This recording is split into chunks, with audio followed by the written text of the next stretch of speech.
ভাষণে বলেছিলেন, আসাম আমার, পশ্চিমবঙ্গ আমার, ত্রিপুরাও আমার। এগুলো ভারতের কবল থেকে ফিরে না পাওয়া পর্যন্ত বাংলাদেশের স্বাধীনতা ও মানচিত্র পূর্ণতা পাবে না। তিনি কেন এই কথা বলেছিলেন সেটা বিস্তারিত বলতে গেলে বেশ বড় আলোচনা করতে হবে। কারণ বাংলাদেশের সীমানা ভাগ করার প্রক্রিয়াটা ছিল বেশ বিতর্কিত। 1947 এর দিকের কথা। একজন ব্রিটিশ আইনজীবী নাম সিরিল র্যাডক্লিফ, তিনি ব্রিটিশ শাসিত ভারতকে ভাগ করেছিলেন। আর সেই লাইন বা সীমান্ত রেখা কতটা ভুলে জর্জরিত ছিল তা সবারই জানার কথা।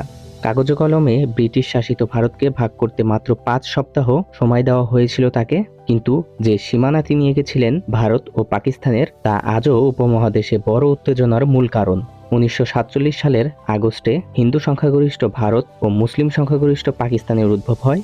অন্যদিকে ব্রিটিশ শাসিত ভারতে ছিল দুটি বড় প্রদেশ, যেখানে মুসলিম ও অমুসলিমরা ছিল প্রায় সমান। এর একটি